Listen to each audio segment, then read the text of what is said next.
저희가 지금 현재는 이렇게 활동하는 것들이 미친 사람들이라고 불려질지 모르겠지만 후에는 지역에 영향을 미친 사람들이라는 인정을 받을 때가 분명히 올 거라고 믿습니다.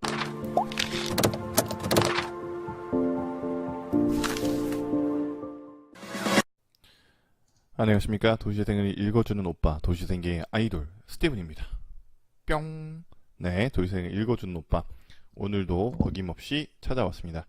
제 44회를 맞이하고 있고요. 오늘 도시생을 읽어주는 오빠는요, 총 5가지 소식을 가지고 왔습니다. 도시생을 읽어주는 오빠를 통해서 최근에 열렸던 국가균형발전위원회 박람회 개최되었었죠. 대전에서 지난주에 이제 전국에서 모이는 한 130명 정도의 도시재생 관련 활동가들, 그 다음에 센터에서 일을 하고 계신 코디네이터 분들, 연구원 분들, 그 다음에 센터장님들을 만나는 자리에서 또 아주 방송을 잘 듣고 있으시다고, 아주 재밌다고 얘기해 주셔서 굉장히 아직 원동력이 되고 있습니다.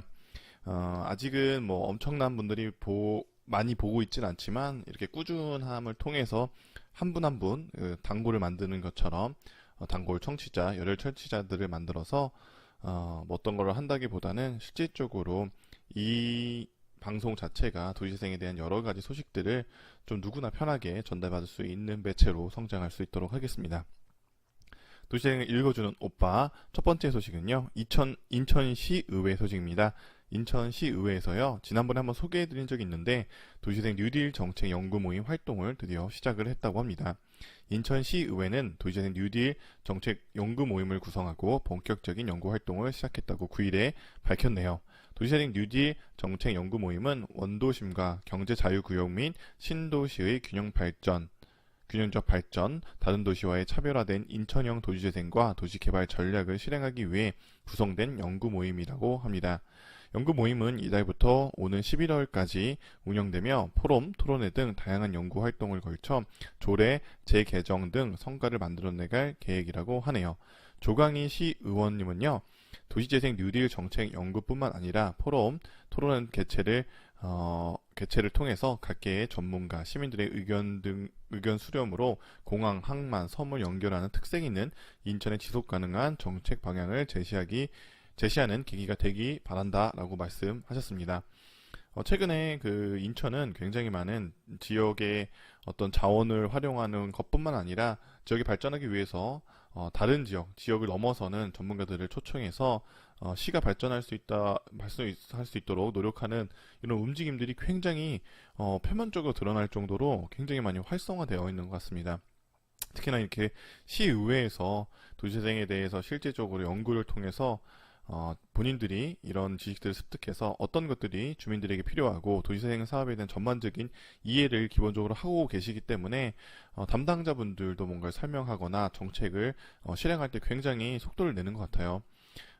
그래서 이런 부분들은 다른 지자체에서도, 왜냐하면 시의회가 실제적으로 정해온 정책이 있더라도 예산이라는 것들에 수반이 필요하기 때문에 예산에 대한 어떤 결정 권한이나 여러 가지 영향력을 미치는 게 시의회의 기능 중에 하나이기 때문에 이런 부분들을 연구회를 통해서 시의원들이 잘 이해한다면 그 도시는 조금 더 도시재생 사업의 성공 부분에 더 가까이 갈 수 있지 않을까라는 생각이 듭니다.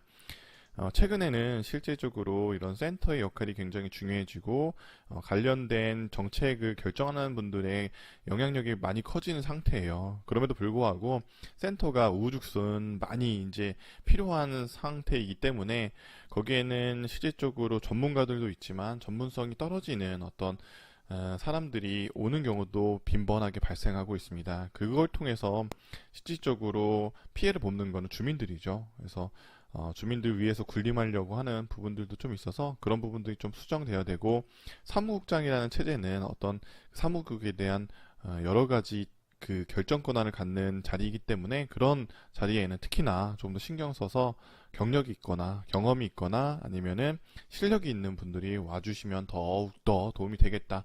자리만 차지하는 게 아니라 진짜 활동하고 플레이어로 뛸 수 있는 그런 전문가들이 필요하다. 지역에는 그런 의견 드려봅니다. 그 관련해서요, 또 이제 경기도 고양시에서도 비슷한 사례가 있어서 제가 함께 가져왔습니다. 경기도 고양시의회에서는요, 도시재생 연구회에 통해서 가리봉 도시재생 사업 벤치마킹을 지금 실행하고 있답니다. 고양시 의회 연구단체인 도시재생연구회는 지난 5일 도시재생 우수 사례를 연구하기 위해 서울 가리봉동 도시재생센터를 방문했다고 하네요. 22일 출범한 도시재생연구회는요, 도시재생 사업이 단순한 재건축, 재개발이 아니라 지역의 물리적, 사회적, 경제적 상황들을 고려하여 지역 주민의 삶의 질을 향상과 지역 균형 발전을 전제되는 통합적 도시재생이라고 보고, 이를 위한 방안 모색 및 대안을 제시하기 위해 우선 가리봉동 주민이 참여하는 가리봉 도시재생 사업을 벤치마킹하였다고 합니다.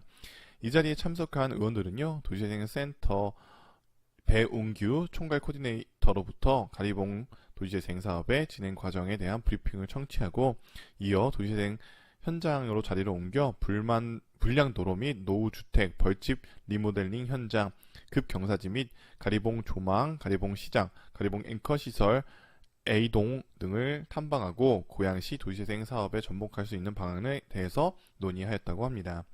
도시재생연구회 회장을 맡은 이혜림 의원님은요, 주민들의 삶의 질 향상과 지역의 균형 발전을 기여할 수 있는 고양형 도시재생 정책 개발을 위해 벤치마킹을 실시했다며, 벤치마킹을 통해 가리봉동 사례와 같이 주민이 직접 참여하고 지역적 특색을 고려한 새로운 도시재생의 방안을 제시할 수 있도록 노력하겠다고 밝혔습니다.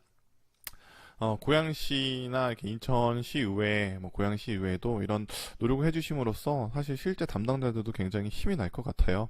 이런 자리에 실질적으로 저는 필요한 것들인 지역에서 활동하는 센터의 연구원분들이나 코디네이터 분들도 함께 참여할 수 있는 기회나 조금 더 지식적 측면이나 다른 사례들을 볼 수 있는 기회를 안겨주시는 것도 하나의 좋은 지원 제도고 정책이지 않을까 생각이 듭니다. 현장에 있는 사람들이 그거에 대해서 잘 이해를 하지 못한다면 그 피해가 굉장히 크거든요, 지역에. 그렇기 때문에 그런 지원책도 마련해 주시길 좀 부탁드리겠습니다. 두 번째 소식은요, 아산시 소식입니다. 아산시 장미마을이요, 도시재생 사업으로 변신한다고 합니다. 아산시 장미마을은 본래는 이제 집장촌이었던 공간입니다.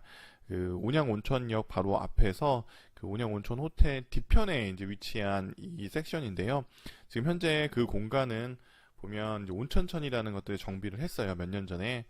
굉장히 잘 돼 있어요. 청계천처럼 굉장히 잘 돼 있음에도 불구하고 장미마을이라는 집장촌이 이제 존재하다 보니까 그 공간이 어떤 문화시설로 확대되기에 굉장히 제한적인 부분들이 굉장히 컸지만, 최근에 그런 것들을 어떤 협의를 통해서 그 공간을 여성 친화적, 청년 친화적 도시재생 사업으로 새롭게 도시를 바꾼다고 지금 현재 계획하고 있습니다. 그 중심에는 사실 청년들 같은 경우는 청년협동조합 그려라는 팀이 있어요. 청년협동조합 그려 같은 경우는 지역에서 새로운 어떤 시도를 하는 그룹 중에 하나고요. 진짜 실제로도 이 근처에, 장미마을 근처에 사업장을 두고 이 공간들을 문화적 요소들로 해결해 나가려고 노력하고 있습니다. 항상 응원하고요. 저희 천안도 항상 소통을 많이 하는데요. 응원하고 앞으로도 함께 협조하도록 하겠습니다. 그래서 관련된 영상 제가 잠깐 보여드리도록 하겠습니다. 아산의 대표적인 성매매 우려 지역이었던 장미마을이 양성평등거리로 탈바꿈합니다.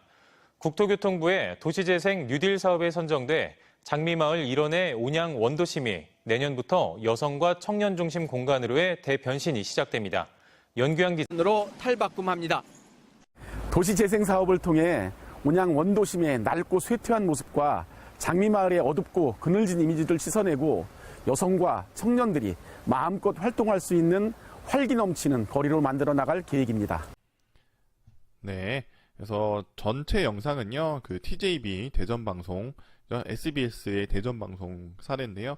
여기 이제 도시재생 아산 배방 이렇게 딱 치면 유튜브 영상을 만날 수가 있으니까요. 전체 영상은 한번 직접 확인해보고 싶은 분들이 계시다면 확인해 보시면 좋을 것 같습니다. 세 번째 소식은요, 경기도 부천시 소식입니다. 경기도 부천시에서요, CJ 헬로우와 도시재생 활성화를 위해 손을 잡았다고 합니다. 그래서 도시재생 사업의 정보 공유 및 시민 홍보를 지원한다고 하네요.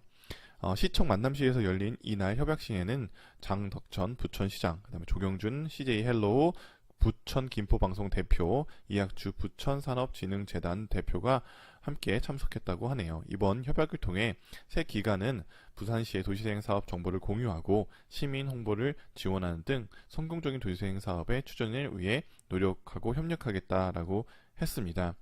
장덕천 부천 시장님은요, 과거 뉴타운 재개발 등 전면 철거 방식의 물리적 개발과 달리 자생적이고 지속 가능한 도시재생 사업을 추진하기 위해서 무엇보다 주민과 기업의 관심이 필요하다라고 얘기를 했었습니다.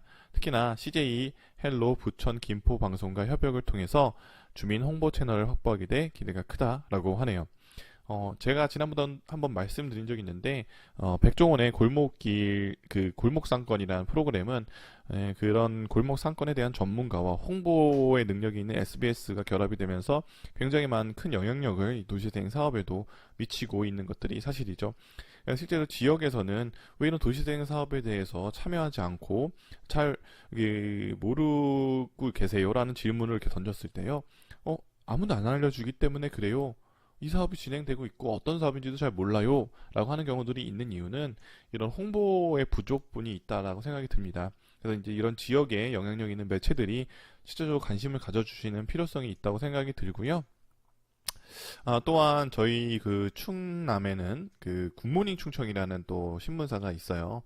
그래서 저희랑 벌써 2년째 이 비슷한 작업들을 미리 하고 있었습니다. 그래서 지역을 좀 문화적으로 대표하는 청년 그룹과 함께 협업을 맺어서 매주 각 한 주씩 하나씩 맡아서 이런 기사들을 써내고 있습니다. 2년째 진행을 하고 있고요. 실질적으로 그런 기회를 통해서 주민들은 우리 원도심 지역에 도시재생 지역에서 어떤 일들이 벌어지고 주민들이 어떤 노력을 하며 청년들이 어떤 과정들을 통해서 이곳의 좋은 점과 그 다음에 개선돼야 될 점들을 계속적으로 노출시켜서 개선을 하고도 있고 실질적으로 그런 것들에 필요한 정책들을 마련도 하고 있습니다. 다시 한번 이 자리를 통해서 이제 굿모닝 충청 담당자분께 감사드리고요. 저희 또한 이런 작업들 굉장히 하고 있는데 지역에 있는 여러 가지 또 방송들로도 확대할 필요성이 이번 기사를 보면서 좀 생각이 드네요. 네 번째 소식은 이제 인천시 소식입니다. 인천시 도시재생 지도 만들기 도시 스케치 공모전을 개최한다고 합니다. 인천광역시 도시재생 지원센터에서 진행을 하는데요. 공모 기간은 9월 7일부터 10월 10일까지고요. 공모 주제는 소소한 일상이 담긴 인천 도시재생 그리기라는 주제로 합니다. 공모 분야는 도시재생 지도 만들기 부분과 도시재생 스케치 부분으로 나누는데요. 신청 대상은 인천 내 거주, 직장, 사업 등 생활 기반자를 대상으로 합니다. 대상 지역은 인천 광역시 도시재생이 시행 중이거나 필요한 지역, 대부분의 지역이겠네요. 그리고 시상은요, 총 2,300만원의 규모라고 합니다. 대상의 경우에는 300만원 정도가 각 분과별로 나눠서 지급이 된다고 하니까요. 관심 있는 분들은 한번 참여해보시면 굉장히 좋을 것 같습니다.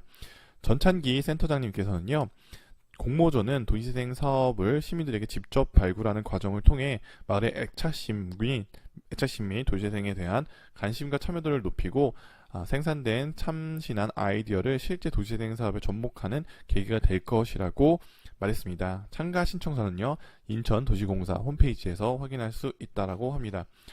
실제로 이런 비슷한 작업들을 제가 이제 도시재생 문화기획자 양성 과정의 일환으로도 지금 진행을 하고 있어요.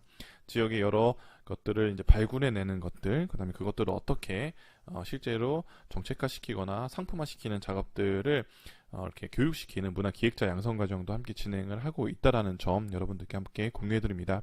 아주 좋은 것 같습니다. 왜냐하면 지역에 대해서 이 과정을 통해서 지역 주민들은 우리 지역에 내가 현재는 몰랐지만 다른 주민들은 알고 있었던, 그리고 나는 알고 있고 다른 주민이 몰랐던 것들을 알려드리는 과정을 통해서 우리 지역에 대한 가능성과 그다음 우리 지역에 대해서 조금 더 심도 깊게 알 수 있는 계기이기 때문에 이런 어떤 공모전은 실제 다른 어떤 것보다도 굉장히 필요하다. 이게 이제 일본적으로 선행돼야 되는 이런 지원 사업들이 아닐까. 이 과정을 통해서 이거를 베이스로 해서 다음 과정들을 넘어가는 필요성이 있다. 그동안에는 이런 과정들이 없다 보니까 지역에 대한 이해가 부족했고 그래서 정책적인 부족분이 생겼던 부분들이 사실이거든요.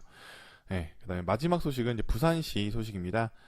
부산시에서는요, 제3회 도시재생 세미나 도시재생 뉴딜 사업의 협력적 추진 방향이라는 주제로 세미나를 개최한다고 합니다. 주간 주최는요, 부산광역시와 부산시 도시재생 지원센터입니다. 일정은 9월 13일 목요일 오후 2시부터 5시까지 백스코 제1 전시장 214호에서 215호에서 진행이 된다고 합니다. 자장은 유재우 교수님, 부산대학교 교수님이고요.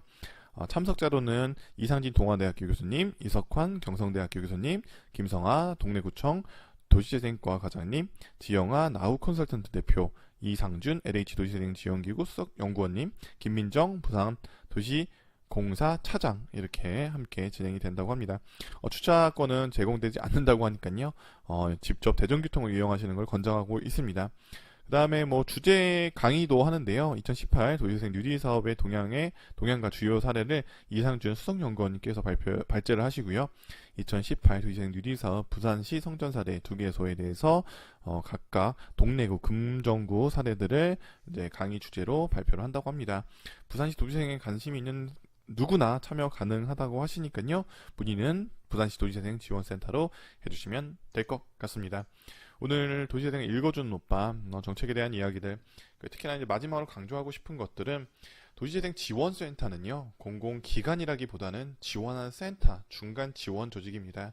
이 차이점을 조금 함께 기관에 계신 분들이 이해를 해주시면 좋겠습니다. 기관과는 조금 다르다는 것들은 주민들과 소통의 부분들이 조금 더 많은 비율이 차지해야 되는 것들이 중간 지원 조직의 좀 특수성이고 특징이다라는 것들을 함께 일하시는 연구원분들이 알아주셨으면 좋겠어요. 저도 실제적으로 활동하지만 지역의 부족분들 굉장히 많이 느끼고 있습니다. 그래서 그런 것들을 개선하기 위해서 때로는 목소리를 높일 때도 있다고 생각합니다. 그래서 그런 주민들의 입장이나 어떤 환경들을 고려하기 위해서 지역의 리더들은 때로는 비난을 받더라도 센터와의 어떤 관계가 조금 불편하더라도 우리 동네를 위해서 목소리를 내야지만이 된다고 생각합니다. 그런 것들이 두려워서 하지 않는다면 방치하고 그 동네는 실질적으로 발전하기가 굉장히 힘들 수 있기 때문에 그런 부분들을 위해서 열심히 노력해 주시고, 그런 감정적 고통을 겪으면서도 지역에서 활동해 주시는 여러 선배님들, 그 다음에 함께 하시는 우리 동기 후배분들께 정말로 멋지고 응원한다는 박수를 보내드립니다. 화이팅 하시고요. 도시재생 저희가 지금 현재는 이렇게 활동하는 것들이 미친 사람들이라고 불려질지 모르겠지만 후에는 지역에 영향을 미친 사람들이라는 인정을 받을 때가 분명히 올 거라고 믿습니다. 그러면 오늘 도시재생 읽어주는 오빠, 내일 또 약속드리면서 만나 뵙도록 하겠습니다. 그럼 오늘 여기까지 하겠습니다. 안녕.